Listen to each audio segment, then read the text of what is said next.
Useless, Todd muttered, tossing the book onto the table like it was trash. I stared at him, my chest tightening. What? This, he said, gesturing dismissively at the handmade scrapbook I'd spent weeks creating. This is the best you could come up with? A pile of pictures and sentimental garbage? You're ridiculous, Lydia. My hands clenched in my lap, but I forced myself to stay calm. I thought you'd appreciate something meaningful. It's a collection of memories, everything we've been through together. He rolled his eyes. What we've been through? Please. I'm tired of all this overly emotional crap. You could have gotten me something useful, but instead, you waste time on this nonsense. It's embarrassing. I took a deep breath, trying to keep the sting of his words from showing on my face. Todd, No, he interrupted, standing up and running a hand through his hair. You don't get it, do you? This isn't working anymore. You're not working anymore. I need someone who can actually add value to my life, not drag me down with this pathetic attempt to be thoughtful. My stomach twisted. What are you saying? He smirked, crossing his arms. I'm leaving you, Lydia. I've met someone else. Mara. She's 20, exciting, and she actually knows how to have fun. Unlike you. His words hit me like a punch to the gut, but I refused to let him see the impact. And you think this is the right way to tell me? I asked, my voice trembling but steady. After I put my heart into this? He laughed, a cold, dismissive sound. Your heart? That's the problem, Lydia. You're all heart and no substance. I deserve more. I sat there in silence for a moment, his words echoing in my head. And then, to my own surprise, I started to laugh. It wasn't a bitter laugh or a forced one. It was genuine, loud, and it cut through the tension in the room like a knife. What's so funny? Todd asked, narrowing his eyes. I stood up, still laughing, and reached for the book. You don't even know what you're walking away from, I said, flipping to the back page. What are you talking about? He asked, suspicion creeping into his voice. I pulled out the folded deed tucked into the final page and held it up. This. The deed to a vacation house I bought for us. I was going to surprise you tonight, but I guess that's off the table now. His jaw dropped. You bought a vacation house? I smiled sweetly, slipping the deed into my purse. Looks like Mara won't be enjoying that, will she? Todd's face twisted into something between disbelief and panic. For the first time all evening, he was at a loss for words. You bought a house? He finally stammered, his smug confidence crumbling.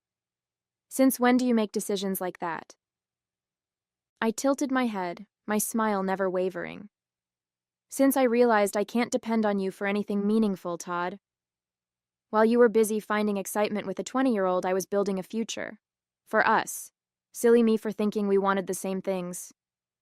He opened his mouth to retort, but closed it again, his eyes darting to the book still lying on the table. It was as if he were trying to figure out how this had slipped through his fingers. You're overreacting, he said finally, though his voice lacked conviction. This doesn't change anything. Mara and you? I cut him off, shaking my head. Todd, I don't care. Take her, take your exciting life, and get out of mine. You've made it abundantly clear where I stand. I walked out of the living room and into the bedroom we once shared, the sound of Todd's sputtering excuses following me. As I packed a small overnight bag, I could hear him pacing, probably trying to figure out how to salvage the situation without admitting he'd completely miscalculated. I paused for a moment, staring at the photos on the dresser, wedding pictures, trips we'd taken, moments that once seemed so full of promise. They felt like relics from another life, one I'd been clinging to for far too long. By the time I returned to the living room, Todd was standing by the door, his arms crossed in what I assumed was an attempt to look composed. You're really just going to leave? He asked, his tone incredulous. I am, I said simply, brushing past him. This is ridiculous, he snapped. You're being petty, Lydia. You'll regret this. I paused at the door, turning back to face him. Maybe. But at least I won't regret staying in a marriage where I'm nothing but a punchline to you. With that, I stepped outside, the night air cool against my face. I felt the weight of Todd's expectations lift off my shoulders. As I drove away, the deeds safely tucked in my bag, I realized I wasn't leaving with just my belongings. I was leaving with something far more valuable, the clarity that I deserved better. Let Todd have his fun. I was done playing the part of the loyal wife in his selfish little game. I drove straight to Grace's house.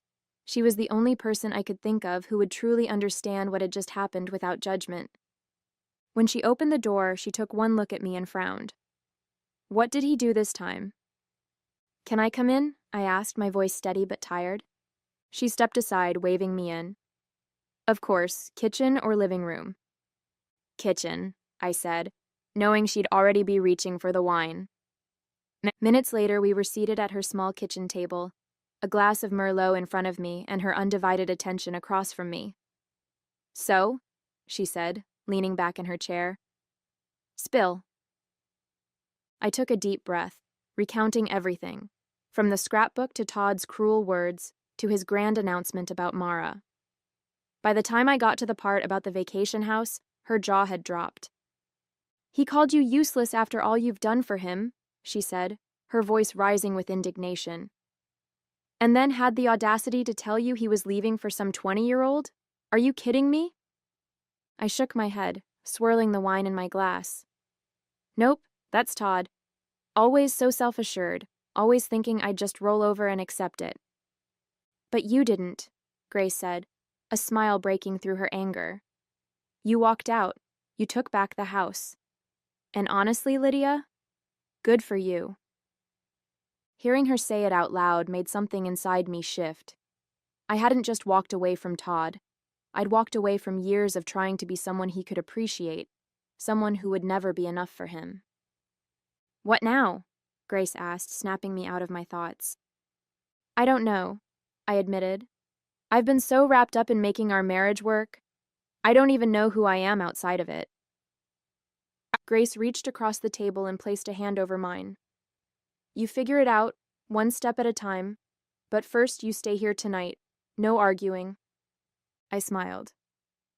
Thanks, Grace. Later that night, as I lay on the couch in her living room, I felt the exhaustion of the day finally catch up to me. But beneath the tiredness was something else. Relief. Todd was no longer my problem. For years, I'd bent over backward to make him happy, and now I didn't have to. I didn't know what the future held, but I was excited to find out. The morning after I left Todd, I woke up in Grace's living room to the sound of my phone vibrating relentlessly on the coffee table. Groaning, I reached for it, squinting at the screen. Missed calls. 6. Text messages. 14. All from Todd. I unlocked my phone, scrolling through the barrage of messages. Where did you go? We need to talk. You're being childish, Lydia. You can't just walk away like this. The last one made me laugh bitterly. Walk away? That's exactly what he'd told me he was doing last night. Grace wandered into the room, a cup of coffee in hand. Let me guess. Todd? Bingo, I muttered, holding up the phone. He's losing it. Well, what did he expect? She said, setting the coffee down in front of me. You don't get to treat someone like garbage and then act shocked when they stop putting up with it. I nodded, sipping the coffee. He's not used to consequences. He's always gotten away with everything, his arrogance, his selfishness. But this time he's not getting what he wants. Damn right he's not, Grace said, a satisfied grin on her face. Later that day I received another text, but this one caught my attention. I'll come by the house later, we need to sort this out. My house. He was still acting like it was his, like he had any right to come and go as he pleased. I thought about replying, telling him to stay away, but then I remembered something Grace had said the night before. Let him stew in it for a while. Instead, I ignored the text and spent the day with Grace, helping her with errands and catching up on parts of my life I'd neglected for years. By the time I returned to my house that evening, Todd's car was already parked in the driveway. I parked on the street, taking a deep breath before walking up to the door. He was pacing in the living room when I walked in, his expression a mix of anger and desperation. "You finally decided to show up," he said, his voice sharp. "I live here," I replied calmly, setting my purse down on the counter. "What are you doing here?" "We need to talk," he said, his tone softening. "This has gotten out of hand." I folded my arms, leaning against the counter. "What's gotten out of hand, Todd? The fact that I finally stood up for myself? Or the fact that you're realizing Mara isn't the prize you thought she was?" His jaw tightened, and for a moment, I thought he might explode. But instead, he sat down on the couch, running a hand through his hair. "Look, I made a mistake, okay? I wasn't thinking clearly. But we can fix this." I shook my head, a bitter laugh escaping my lips. "Fix this? Todd, this isn't a broken vase. This is years of you taking me for granted, dismissing everything I do, and expecting me to keep smiling through it."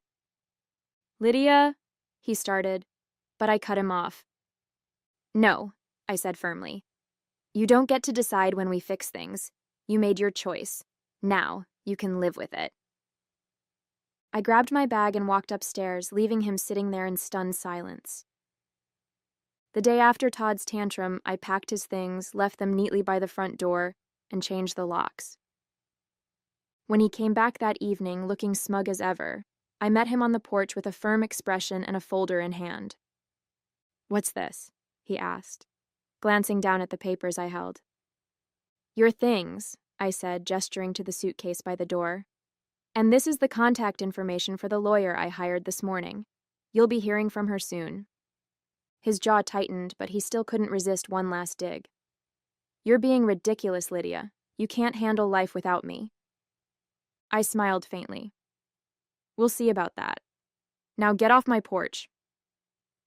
He stared at me, his confidence finally faltering before grabbing his suitcase and stalking off. Over the next 2 weeks, Todd's absence felt like a breath of fresh air. The house was quieter, cleaner, but it felt like a home instead of a battlefield. I stayed busy, throwing myself into work, reconnecting with friends, and leaning on Grace for emotional support. She was thrilled to see me finally standing up for myself. "Good riddance," she'd said when I told her I'd kicked Todd out. "He was a leech, Lydia. You're better off without him." I knew she was right, but there were moments, quiet ones, usually late at night, when doubt crept in. Had I really done the right thing? What if I ended up regretting it? Those thoughts didn't last long, though, especially not after I got the call from Todd. "Lydia," he said, his voice tight with frustration. "We need to talk." I sighed, already tired of the conversation before it began. "What do you want, Todd?"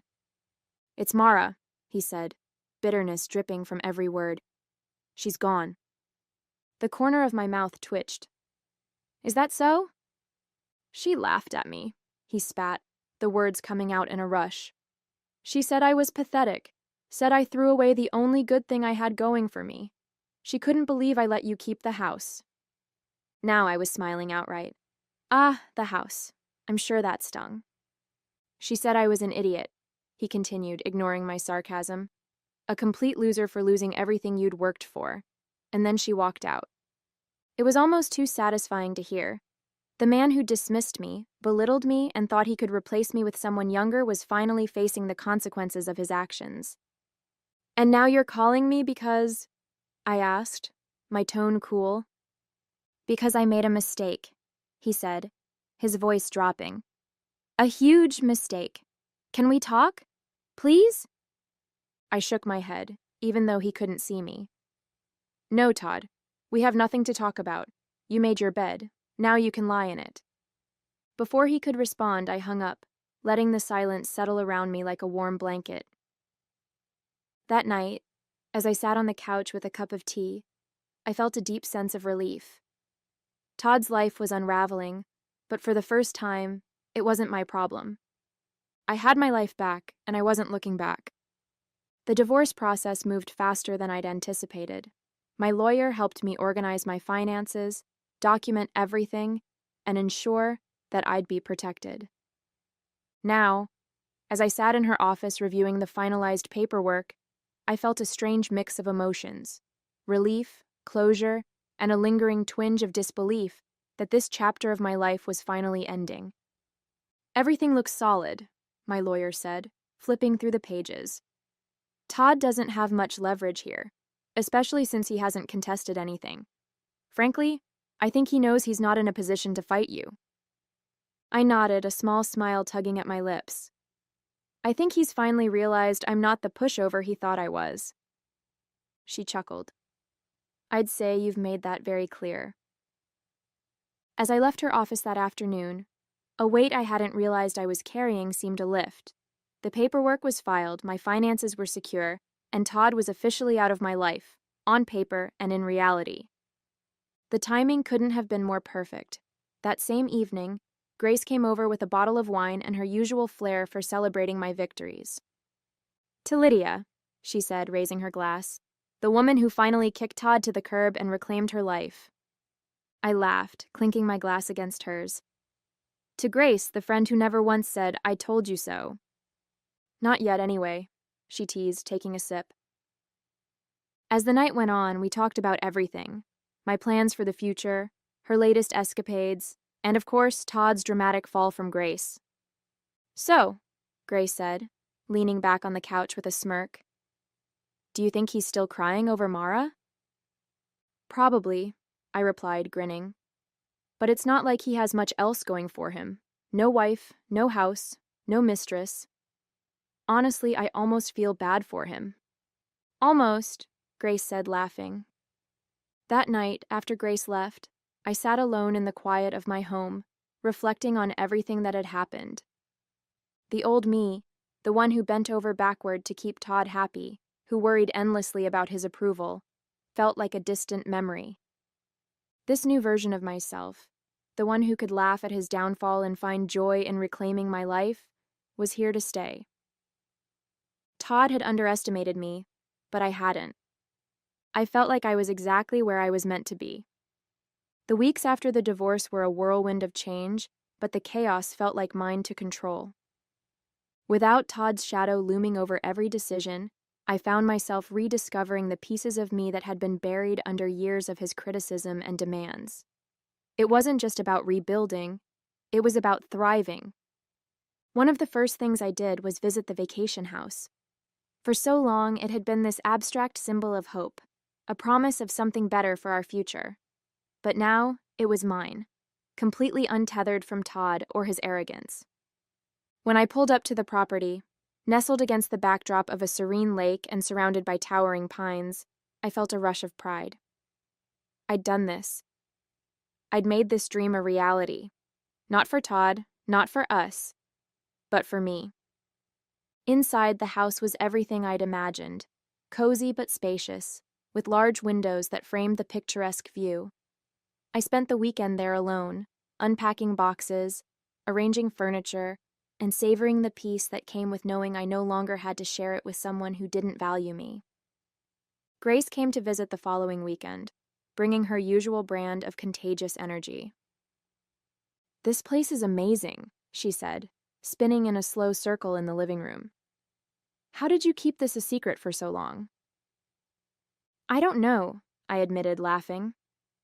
"I think I wanted it to be perfect before I shared it with anyone. And honestly, part of me was afraid Todd would ruin it."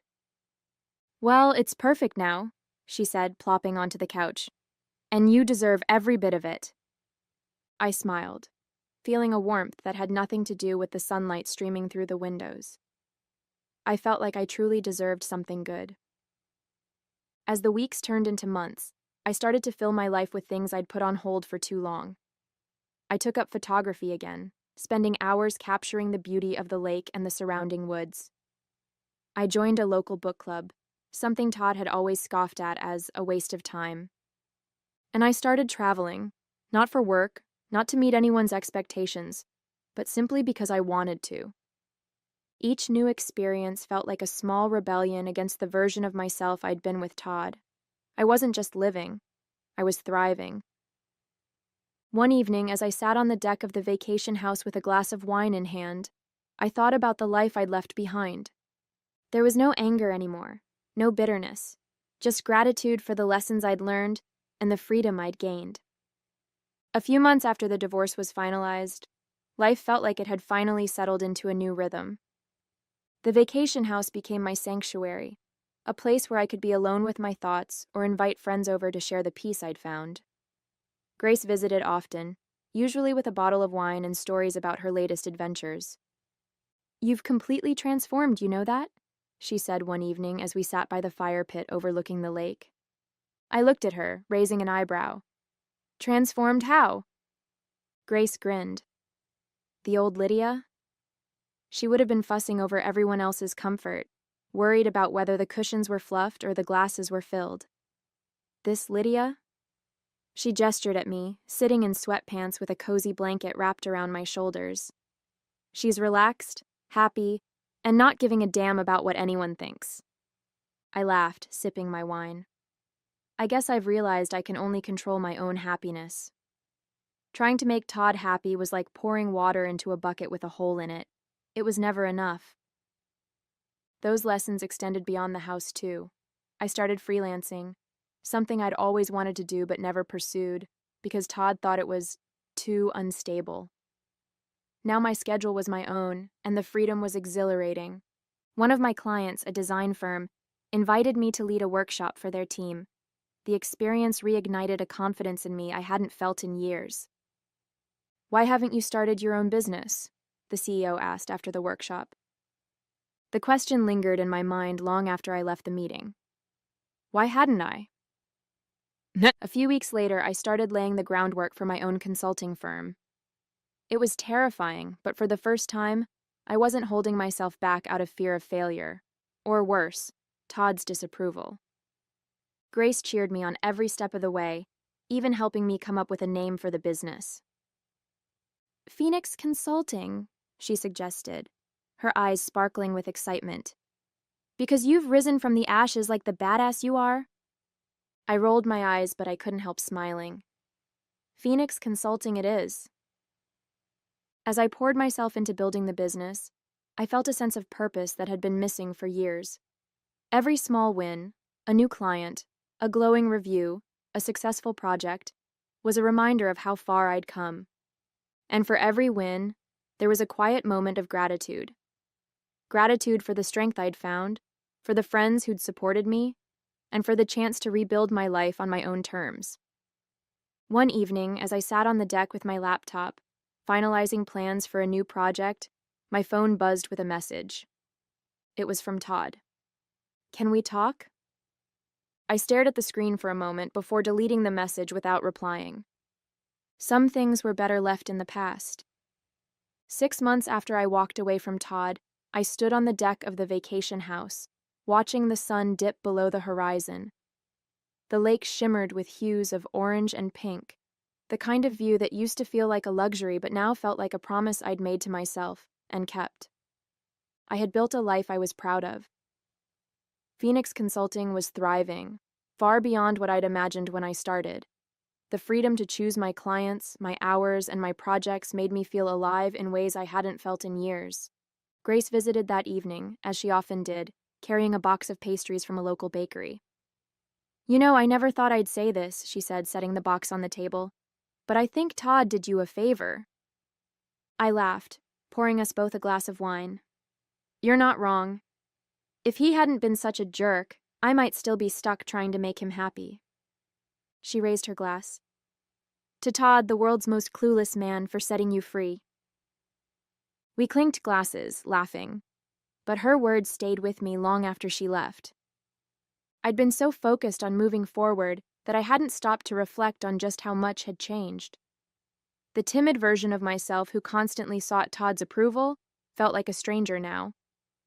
This new life wasn't just about escaping a bad marriage. It was about rediscovering who I was, what I wanted, and what made me happy. And I felt like I knew the answers. As the stars began to dot the sky, I grabbed a notebook and pen, jotting down ideas for the future. A new marketing strategy for Phoenix Consulting. A list of places I wanted to travel to next. Goals I hadn't dared to dream of until now. Later, as I closed the notebook and looked out at the lake, I realized something. I wasn't just free from Todd's expectations.